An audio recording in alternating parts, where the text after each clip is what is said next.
Hello बच्चों, मैं लखन सैनी स्वागत करता हूं आप सबका कक्षा 12 की गणित विषय की ऑनलाइन कक्षा में। बच्चों, आज से हम शुरू करेंगे हमारी पाठ्य पुस्तक की मॉड्यूल संख्या 5 में अध्याय 18, जिसका नाम है यादृच्छिक प्रयोग तथा घटनाएं। आज इसके भाग 1 में बच्चों हम सीखेंगे कि यादृच्छिक प्रयोग किसे कहते हैं और किसी यादृच्छिक प्रयोग से संबंधित प्रतिदर्श समष्टि कैसे ज्ञात की जाती है। आपको हमेशा की तरह अपनी नोटबुक और पेन लेके बैठना है बच्चों। हर एक कॉन्सेप्ट को, हर एक परिभाषा को ध्यान से समझते हुए नोट करना है और बाद में सभी का अच्छे से आपको अभ्यास करना है। आइए शुरू करते हैं आज की कक्षा और सबसे पहले समझते हैं कि यादृच्छिक प्रयोग क्या होता है। देखिए बच्चों, यादृच्छिक प्रयोग जो प्रयोगशाला में प्रयोग किए जाते हैं बच्चों, ये वैसा प्रयोग नहीं है। यादृच्छिक प्रयोग बच्चों ऐसे प्रयोगों को कहेंगे जो दो प्रकार की शर्तों को पूरा करें।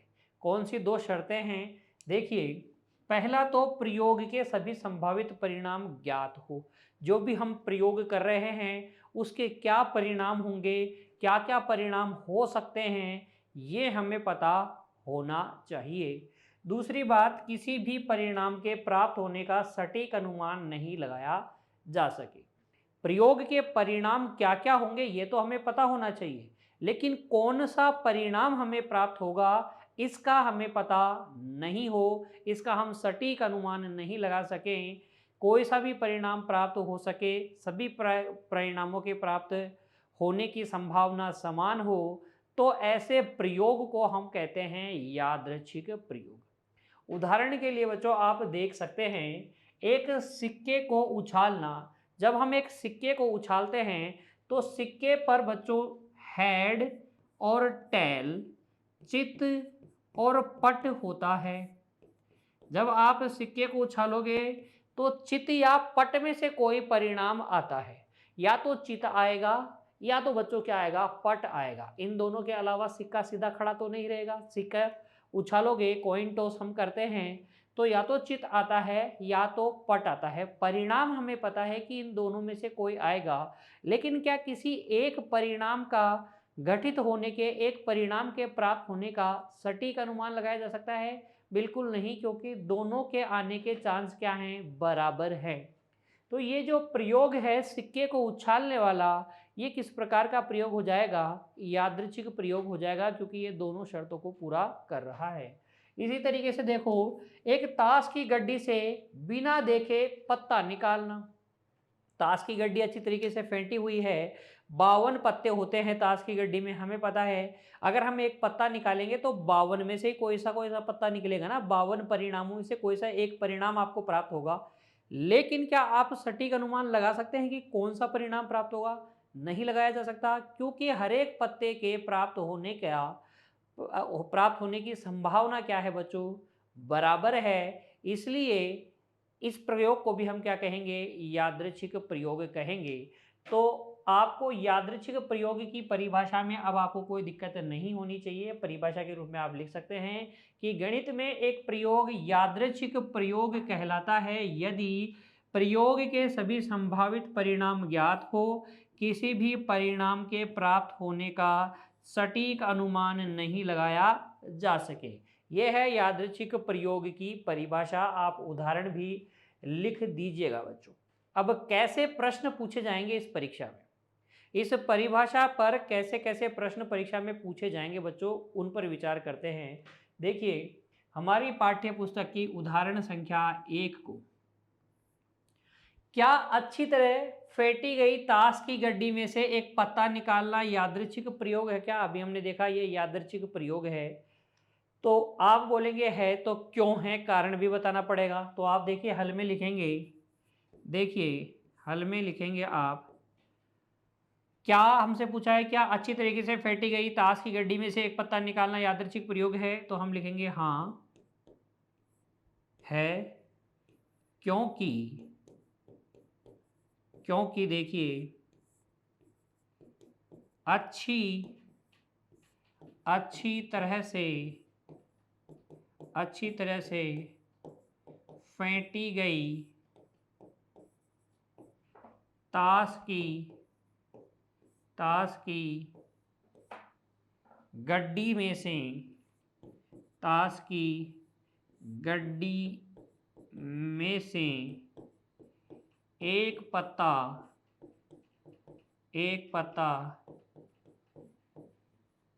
निकालने पर कुल संभावित परिणाम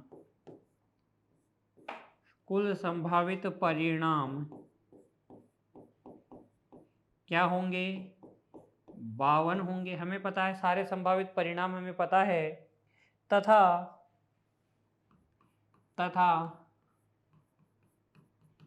प्रत्येक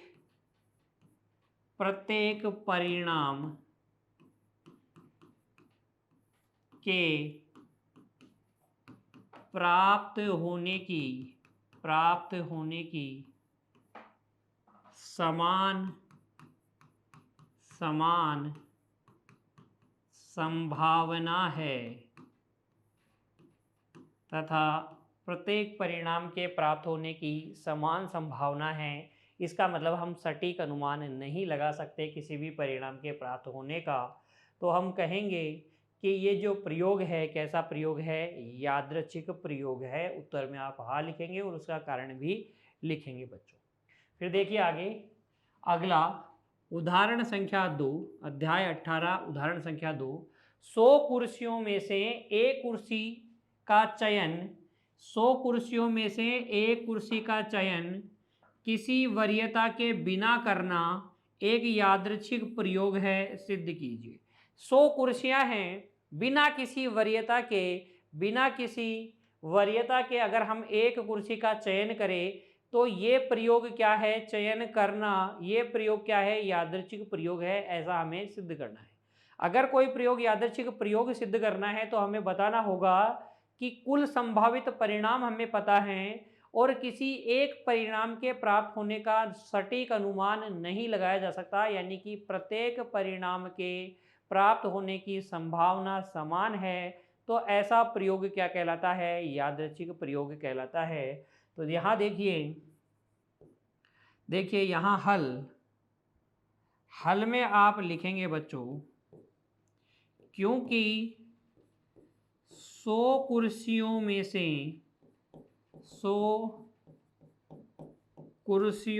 से बिना किसी वरीयता के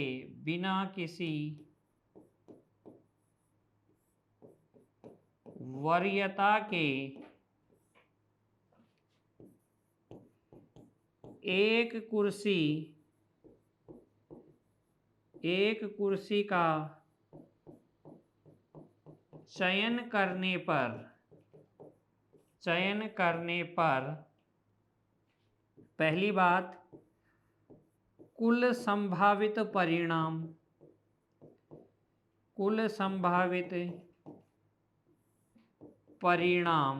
कितने हो जाएंगे? कुल संभावित परिणाम हो जाएंगे 100 बच्चों। क्योंकि हमें पता है कि 100 जो कुर्सियां हैं उन्हीं में से कोई ना कोई एक कुर्सी चुनी जाने वाली है। 100 में से अगर हम बिना देखे भी ऐसे उठा लेंगे एक कुर्सी को तो उन 100 में से तो आएगी, क्योंकि हम 100 में से तो चुन रहे हैं। तो कुल परिणाम कितने हो जाएंगे? 100। कोई सी भी एक कुर्सी चुना जा सकता है, पहले नंबर की कुर्सी, दूसरे नंबर की कुर्सी, तीसरे नंबर की कुर्सी चुनना, ये सारे के सारे क्या हैं? संभावित परिणाम हैं। तो कुल संभावित परिणाम हमें पता है 100। तथा दूसरी बात, क्योंकि हम बिना किसी वरीयता के कुर्सी चुन रहे हैं तो किसी भी कुर्सी के चुने जाने की संभावना क्या है? बराबर है किसी भी कुर्सी के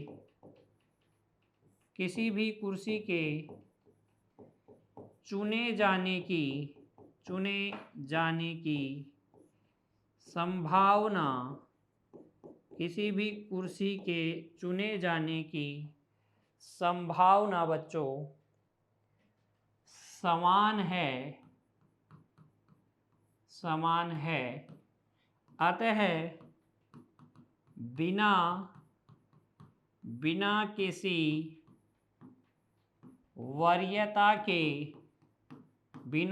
वरीयता के 100 कुर्सियों में से 100 कुर्सियों में से एक कुर्सी चुनना, एक कुर्सी चुनना, एक कुर्सी चुनना एक यादृच्छिक प्रयोग है, एक यादृच्छिक प्रयोग है बच्चों। ठीक है, अगर हम बिना किसी वरीयता के 100 कुर्सियों में से एक कुर्सी चुन रहे हैं तो ये यादृच्छिक प्रयोग है, क्योंकि हमें इस प्रयोग के कुल संभावित परिणाम पता है और किसी एक परिणाम के प्राप्त होने का सटीक अनुमान नहीं लगाया जा सकता। किसी भी एक कुर्सी के चुने जाने की संभावना क्या है, समान है, इसलिए ये प्रयोग क्या है, यादृच्छिक प्रयोग है बच्चों। इस तरीके से आप अपना उत्तर लिख सकते हैं। फिर बच्चों देखिए आगे, अब हम देखते हैं कि किसी यादृच्छिक प्रयोग से संबंधित प्रतिदर्श समष्टि क्या होता है। अंग्रेजी में हम बोलते हैं सैंपल स्पेस। प्रतिदर्श समष्टि क्या होता है बच्चों, देखिए अभी जो हमने बात की कि कोई भी यादृच्छिक प्रयोग होगा उसके कुछ संभावित परिणाम होंगे। अगर उन संभावित परिणामों का हम क्या बना लें, एक समुच्चय बना लें, तो इस समुच्चय को हम क्या कहते हैं, प्रतिदृष्ट समष्टि कहते हैं। परिभाषा में आप लिख सकते हैं किसी के सभी संभावित परिणामों का समुच्चय प्रतिदर्श समष्टि कहलाता है। किसी यादृच्छिक, किसी बच्चों लिखिएगा यादृच्छिक, किसी यादृच्छिक प्रयोग के, किसी यादृच्छिक प्रयोग के सभी संभावित परिणामों का समुच्चय क्या कहलाता है, प्रतिदर्श समष्टि, सैंपल स्पेस कहलाता है। छोटी सी परिभाषा है बच्चों, आइए उदाहरणों के माध्यम से इसे समझते हैं। देखिए हमारी पाठ्य पुस्तक की उदाहरण संख्या 3 पर विचार कीजिए। इसमें आपसे कहा गया है दो सिक्के एक साथ उछाले गए, दो सिक्के हैं एक साथ उछाले गए, है ना। प्रतिदर्श समष्टि ज्ञात कीजिए। दो सिक्कों को एक साथ उछालेंगे तो हमें प्रतिदर्श समष्टि ज्ञात करना है। कहने का मतलब कुल संभावित परिणामों का हमें क्या बनाना है, समुच्चय बनाना है। तो देखिए ध्यान से, आप हल में लिखेंगे दो सिक्के एक साथ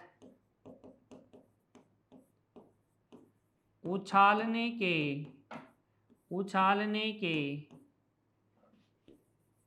प्रयोग को निम्न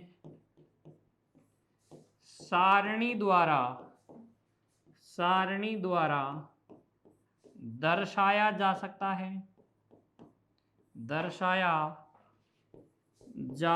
है।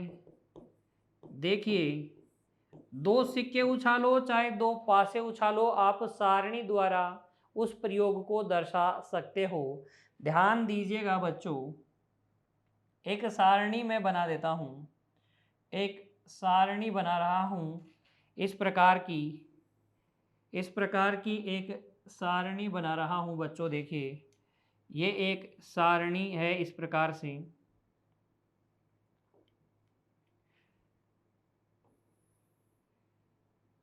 ये हम लिखेंगे यहाँ पर क्या, सैंपल स्पेस हमारा। प्रतिदर्श समष्टि के लिए सारणी बना रहा हूँ तो यहाँ एस लिख दे रहा हूँ। इधर मैं लिख रहा हूँ प्रथम सिक्का, दो सिक्के एक साथ उछाल रहे हैं ना, तो प्रथम सिक्के का परिणाम आएगा वो इधर लिखूंगा। और यहाँ लिख रहा हूँ बच्चों द्वितीय सिक्का, है ना, इधर द्वितीय सिक्का के परिणाम इधर लिख रहा हूं। दो सिक्के हैं, पहले सिक्के पर क्या क्या परिणाम प्राप्त हो सकते हैं, हेड या टेल आ सकता है। दूसरे सिक्के पे भी हेड या टेल आ सकता है। ठीक है, आपने दोनों सिक्के उछाल दिए, दोनों सिक्कों पर क्या आ गया, मान लीजिए हेड आ गया। एक परिणाम ये हो सकता है पहले सिक्के पे टेल आ जाए, दूसरे पे क्या आ जाए, हेड, ऐसा भी संभव है। पहले पे हेड आए, दूसरे पे टेल आ जाए, पहले पे भी टेल और दूसरे पे भी क्या आ जाए, टेल। तो ये कुल 4 परिणाम क्या होंगे, संभावित परिणाम होंगे, ये 4 संभावित परिणाम होंगे। अतः बच्चों, अतः दो सिक्कों को एक साथ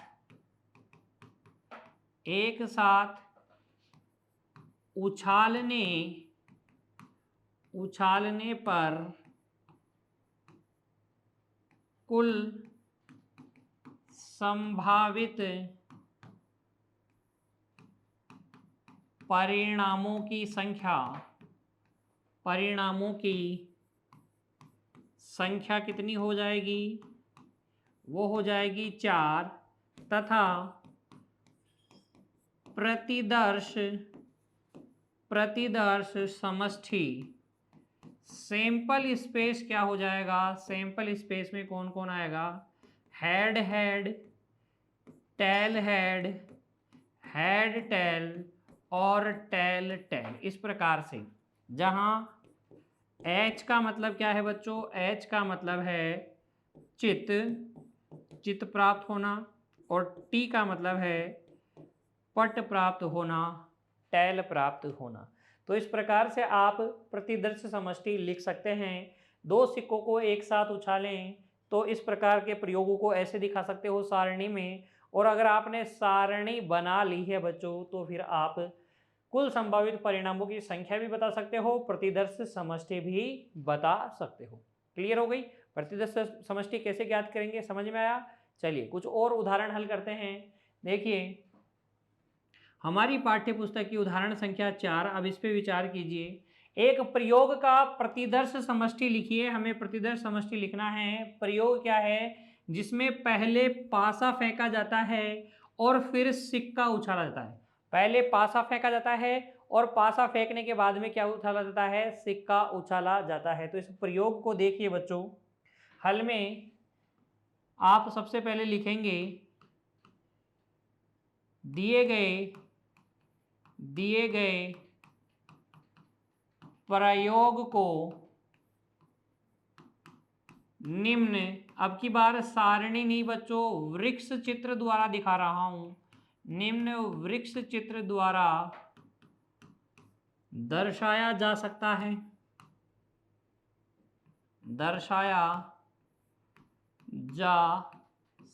है। देखिए क्या किया जा रहा है। ऐसा प्रयोग है जिसमें पहले क्या उछाला गया? पासा उछाला गया। बाद में क्या उछाला गया? सिक्का उछाला गया। तो जैसे ही आपने पासा उछाला बच्चों, पासा उछाला, तो पासे पे क्या क्या आ सकता है? पासे पे आ सकता है 1, पासे पे आ सकता है 2 भी आ सकता है पासे पे आ सकता है बच्चों 3, पासे पे 3 भी आ सकता है, पासे पे आ सकता है 4, पासे पे 4 आ सकता है, पासे पे 5 आ सकता है बच्चों, और पासे पे 6 भी आ सकता है। जब पासा उछालोगे तो ये 6 परिणाम आ सकते हैं, और इनमें से जैसे कि 1 प्राप्त हुआ, उसके बाद में हमें क्या उछालना है? सिक्का उछालना है। तो 1 के बाद में बच्चों देखिए, 1 के बाद में हो सकता है कि आपको क्या मिले? हेड मिल जाए। क्या मिल जाए? हेड मिल जाए बच्चों। क्या मिल जाए? हेड। ध्यान दीजिएगा, 1 के बाद में आपको हेड मिल जाए, या फिर 1 के बाद में आपको क्या मिले? टेल मिले। क्या मिले? टेल। है ना? आपने पासा उछाला, 1 आ गया। उसके बाद में क्या उछालना है? सिक्का। सिक्के पे हेड भी आ सकता है और टेल भी आ सकता है। इसी प्रकार से 2 आने के बाद में भी हेड और टेल आ सकता है। 3 आने के बाद भी हेड और टेल आ सकता है। 4 के बाद भी हेड टेल आ सकता है। 5 आने के बाद में हेड या टेल में से कुछ आएगा, और 6 आने के बाद भी हेड या टेल में से कुछ आ सकता है। तो यह है हमारा प्रयोग। इस प्रयोग से हम बता सकते हैं कि प्रतिदर्श समष्टि क्या होगी। अतः देखिए बच्चों, अब हम लिखेंगे, अतः इस प्रयोग की, इस प्रयोग के लिए प्रतिदर्श समष्टि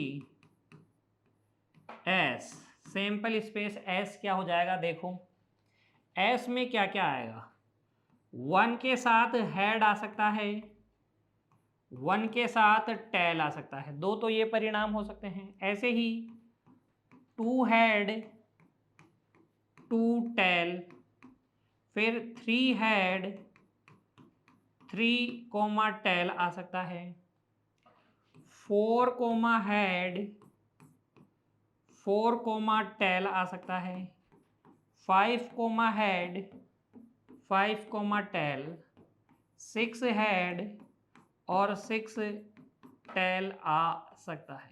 तो कुल मिलाकर कितने परिणाम आ सकते हैं, 12, 1 2 3 4 5 6 7 8 9 10 11 12। यहाँ अगर हम बताएं cardinality of S, sample space में अवयवों की संख्या अगर हम देखें तो वो कितनी है, 12 हैं। तो कुल परिणाम कितने हैं, इस प्रयोग से संबंधित कुल संभावित परिणामों की संख्या कितनी है, 12। इस तरीके से आप उदाहरण संख्या 4 का उत्तर लिख सकते हैं। पहले जो प्रयोग है उस प्रयोग को आप वृक्ष चित्र के माध्यम से देखिए बच्चों। अगर आपने ये प्रयोग समझ लिया तो फिर आप प्रतिदर्श समष्टि तो इसको देख के आसानी से लिख सकते हैं। 1 head 1 tail, 2 head 2 tail, 3 head 3 tail, 4 head 4 tail, 5 head 5 tail, है ना, 6 हेड 6 टेल। इस तरीके से 12 कुल संभावित परिणाम होंगे, है ना। तो अगर आपको कोई प्रयोग दिया जाए उसका प्रतिदर्श समष्टि पूछा जाए तो आप लिख सकते हैं ना बच्चों। चलिए तो बच्चों अब विचार कीजिए उदाहरण संख्या 5 पर। हम उन परिवारों को लेते हैं जिनमें 3 बच्चे हैं। प्रयोग क्या हो रहा है, ऐसे परिवार हमने ले लिए जिनमें कितने बच्चे हैं, 3 बच्चे हैं। हम प्रयोग करते हैं जिसमें हम तीनों बच्चों के लिंग के बारे में पूछते हैं। प्रयोग क्या है, तीनों बच्चों के लिंग के बारे में पूछना है। इस प्रयोग का प्रतिदृष्ट समष्टि लिखिए। इस प्रयोग का हमें क्या लिखना है, प्रतिदृष्ट समष्टि लिखना है। तो देखिए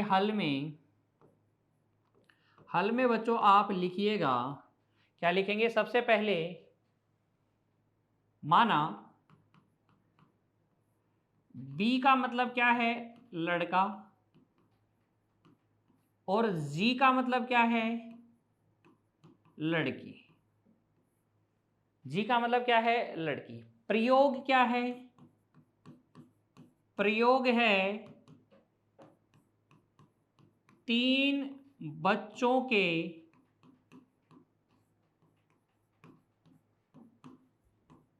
लिंग के बारे में पूछना। 3 बच्चों को लिंग के बारे में, देखिए 3 बच्चों को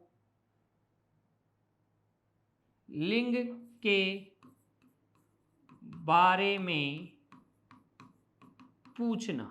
उनका लिंग पूछना है कि वो लड़के हैं या लड़की है, ठीक है। प्रतिदर्श समष्टि क्या होगी, प्रतिदर्श समष्टि, ध्यान से समझिएगा, सैंपल स्पेस एस क्या होगा।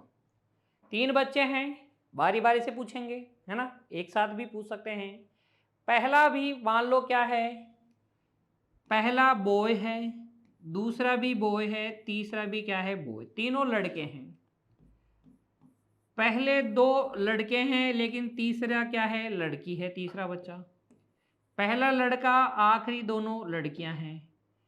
तीनों लड़कियां भी हो सकती हैं। मैं क्या कर रहा हूं, तीनों बॉयज लिया हूं, फिर जी इंसर्ट कर रहा हूं। देखो लास्ट में जी डाला, फिर लास्ट में 2 जी डाल दिए, फिर तीनों जी हो गए। अब उल्टा काम चालू कर देते हैं। जी 2 शुरू के 2 लड़कियां हो सकती है, तीसरे नंबर का बच्चा लड़का हो सकता है। शुरू वाली सबसे बड़ी लड़की, बाकी 2 छोटे जो बच्चे हैं वो लड़के हो सकते हैं। लड़की फिर लड़का फिर लड़की हो सकते हैं, या लड़का लड़की लड़का हो सकता है बच्चों। तो अगर 3 बच्चे हैं और उनके लिंग के बारे में पूछा जाता है तो कुल कितने परिणाम हो सकते हैं? 1 2 3 4 5 6 7 8।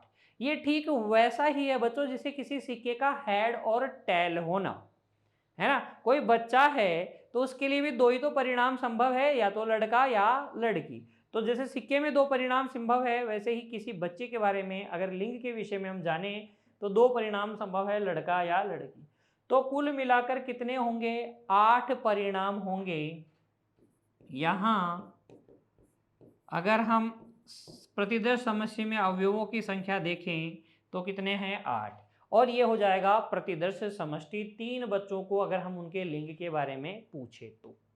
ठीक है, समझ में आया? तो ऐसे कई सारे सवाल आपसे परीक्षा में पूछे जाएंगे जिसमें आपको यादृच्छिक प्रयोग सिद्ध करना होगा, प्रतिदर्श समष्टि निकालना होगा। जब हम अगले अध्याय में प्रायिकता पढ़ेंगे ना बच्चों, तो ये सारी चीजें बहुत इंपॉर्टेंट हो जाएंगी। प्रायिकता के लिए ये प्रतिदर्श समष्टि का ज्ञान आपको होना चाहिए।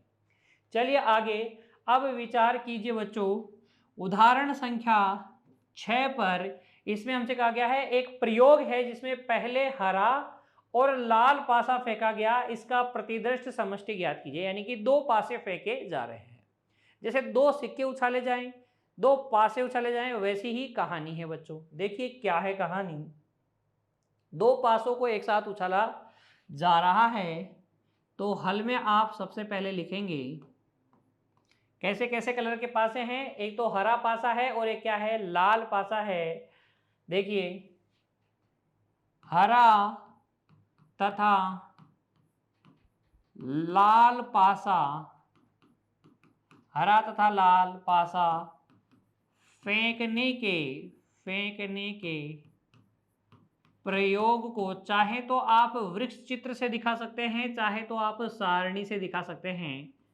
प्रयोग को सारणी से दिखाएगा बच्चों, अधिक इजी पड़ेगा, आसान भी पड़ेगा, समझ में भी ज़्यादा अच्छे से आएगा। हरा तथा लाल पासा या 2 पासा फेंकने के प्रयोग को निम्न सारणी द्वारा दर्शाया जा सकता है, देखिए 2 पासों को जब आप फेंकते हैं तो आप इस प्रकार से उसे दर्शा सकते हैं, इस प्रकार से प्रयोग को दर्शाया जा सकता है। देखिए ये है सैंपल स्पेस, इधर है लाल पासा, इधर हम ले लेते हैं हरा पासा ले लेते हैं बच्चों। किस प्रकार का पासा ले लेते हैं? हरा पासा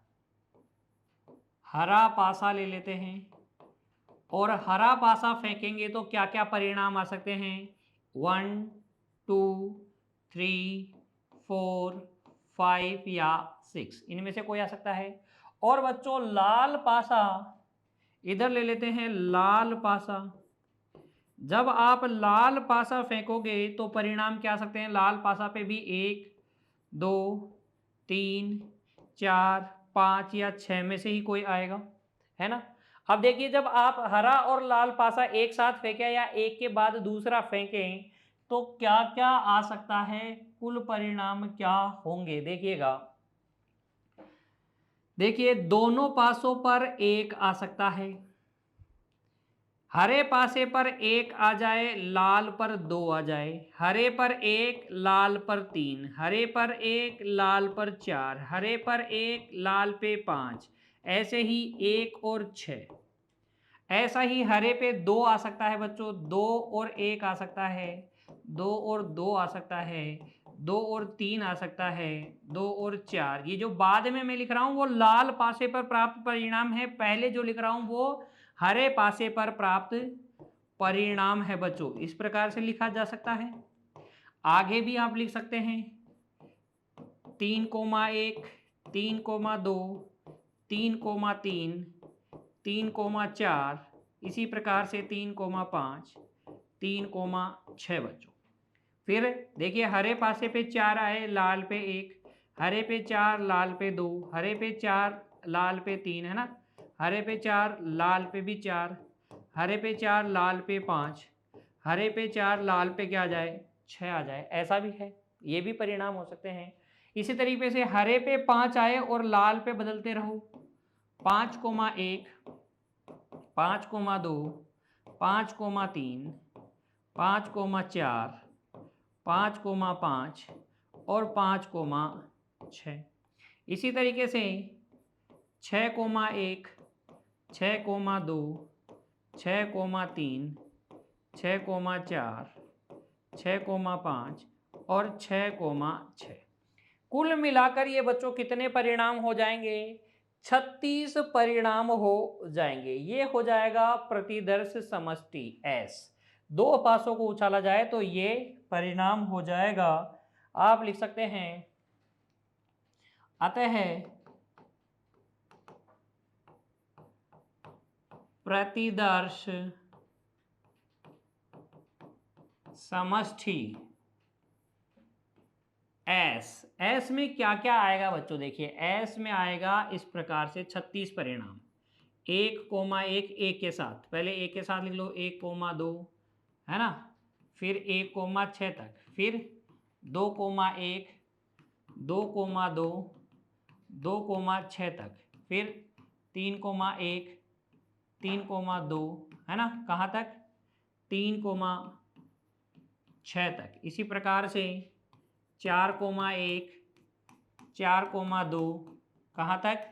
4,6 तक, 5,1, 5,2 और 5,6। ठीक है, 6,1, 6,2 और 6,6 तक। ये क्या हो जाएंगे? आपका प्रतिदर्श समष्टि हो जाएगा।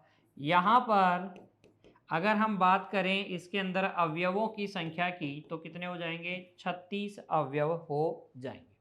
इनको ऐसे न लिख के बच्चों आप सीधे ही सारणी में भी दिखा सकते हो। ये भी क्या है? प्रतिदर्श समष्टि को ही दिखा रहा है।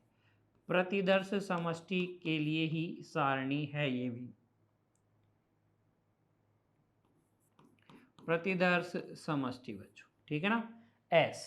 इस तरीके से आप दो सिक्कों को एक साथ या हरा या लाल पासे को अगर एक साथ उछाले या बारी बारी से भी उछाले बच्चों तो 36 परिणाम प्राप्त होंगे। सारणी के माध्यम से आप प्रतिदर्श समष्टि को दिखा सकते हो। फिर देखिए बच्चों आगे अगला उदाहरण संख्या 7, इस पर विचार कीजिए। निम्नलिखित प्रयोगों में से प्रत्येक का प्रतिदर्श समष्टि हमें लिखना है। पहला, एक सिक्के को 3 बार उछाला गया तथा प्रत्येक बार परिणाम नोट किया गया। तो अगर एक सिक्के को 3 बार उछाला बच्चों तो प्रतिदर्श समष्टि देखिए आप हल में लिख दीजिएगा S। सैंपल स्पेस S में क्या क्या आएगा देखो। तीनों सिक्कों पर हेड आ सकता है, जैसे कि बी बॉय वाला सवाल अपन ने किया था बच्चों, ठीक है वैसा ही है ये भी। अब आप टेल इंसर्ट कर दें, हेड हेड टेल, फिर हेड टेल टेल, फिर तीनों में टेल आ सकता है, तीनों बार में टेल आ सकता है, फिर टेल टेल हेड हो सकता है, टेल हेड हेड हो सकता है, और फिर बच्चों एकांतर क्रम में लिख दो हेड टेल हेड या टेल हेड टेल। यहां अगर हम बात करें अवयवों की संख्या की तो कितने अवयव आएंगे? 8 अवयव आएंगे बच्चों। कितने अवयव आएंगे? 8 अवयव यहां आएंगे। फिर देखिए अगला इसी का 5 खिलाड़ियों ABCDE में से एक मैच के लिए 2 खिलाड़ियों को चुना जाना। तो यहां पर देखिए प्रतिदर्श समष्टि 5 में से 2 को चुना जाना है।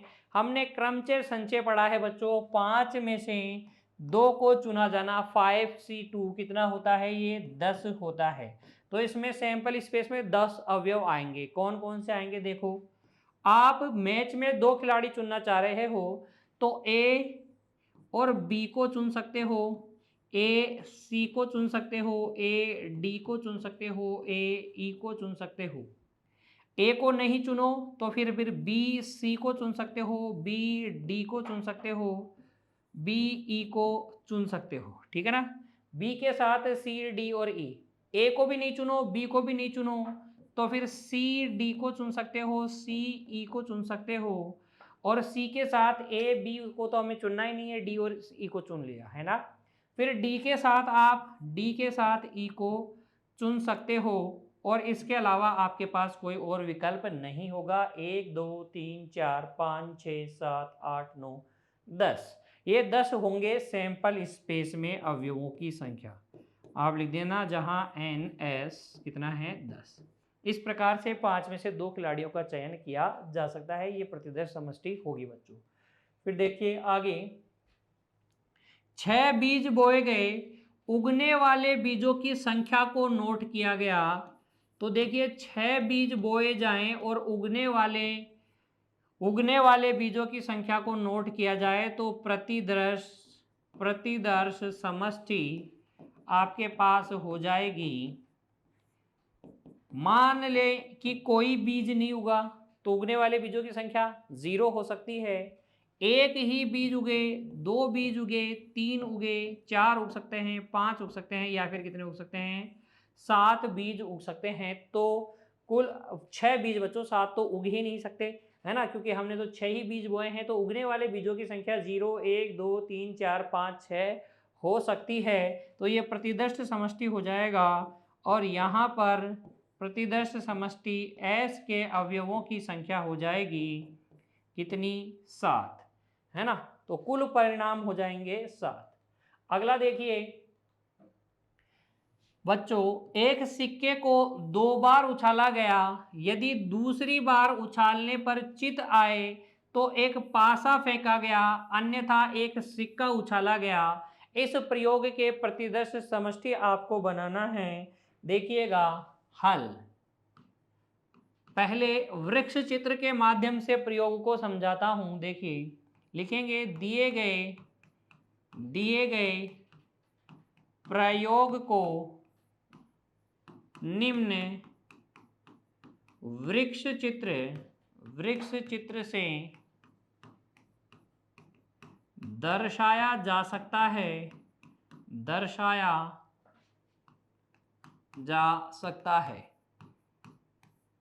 देखिए प्रयोग क्या है, एक सिक्के को उछाला गया है। सबसे पहले क्या किया गया है, एक सिक्के को 2 बार उछाला गया है। एक सिक्के को क्या उछाला गया है 2 बार। दूसरी बार उछालने पर चित आए तो एक पासा फेंका गया है, अन्यथा एक सिक्का उछाला गया है। तो जब एक सिक्के को 2 बार उछाला गया बच्चों, तो देखिए क्या क्या हो सकता है। सबसे पहले आपने एक सिक्का उछाला, ठीक है, सिक्का उछालें तो क्या क्या आ सकता है। सिक्का उछालने पर बच्चों हेड आ सकता है, या फिर क्या आ सकता है टेल आ सकता है ना। अगर हमें इसी सिक्के को दोबारा उछालना है तो अगर हम 2 सिक्कों को उछालें तो क्या क्या परिणाम संभव है, 4 परिणाम संभव है। देखो अगर आपने 2 सिक्कों को उछाला, एक सिक्के को 2 बार उछाला या 2 सिक्कों को एक साथ उछाला बच्चों, एक सिक्के को 2 बार उछाला गया है तो दोनों बार में हेड आ सकता है, दोनों बार में टेल आ सकता है, पहले हेड बाद में टेल आ सकता है, पहले टेल बाद में हेड आ सकता है। तो जब आप एक सिक्के को 2 बार उछालते हैं तो 4 परिणाम प्राप्त होते हैं। फिर आगे प्रयोग में क्या कहा गया है, यदि दूसरी बार उछालने पर चित आए मतलब हेड आए तो पासा फेंका गया। दूसरी बार में चित कहाँ कहाँ है, एक तो यहाँ है दूसरी बार में चित और एक यहाँ पर दूसरी बार में चित है। इन दोनों केसों में क्या किया गया है, इन दोनों केसेस में बच्चों क्या उछाला गया है, फिर पासा उछाला गया है। तो पासा अगर उछाला गया है तो क्या क्या परिणाम आ सकते हैं, हेड के बाद में पासा उछालोगे तो 1 आ सकता है, 2 आ सकता है, 3 आ सकता है, 4 आ सकता है, 5 आ सकता है, या फिर क्या आ सकता है 6। और इस केस में भी 1 2 3 4 5 या 6, 1 2 3 4 5 या क्या आ सकता है 6। अगर दूसरी बार में टेल आता है बच्चों तो एक पासा फिर से उछाला, एक सिक्का फिर से उछाला जाता है। तो सिक्का उछालने पर हेड टेल आ सकता है, सिक्का उछालने पर हेड या टेल आ सकता है। देखिए यही तो कहा गया है। अन्यथा एक सिक्का उछाला गया। ये है प्रयोग।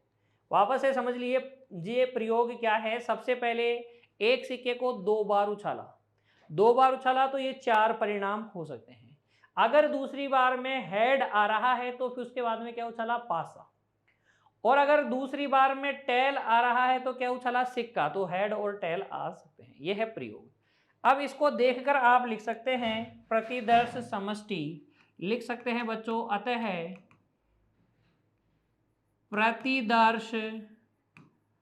प्रतिदर्श समष्टि एस में देखो क्या क्या आ सकता है। हेड 1,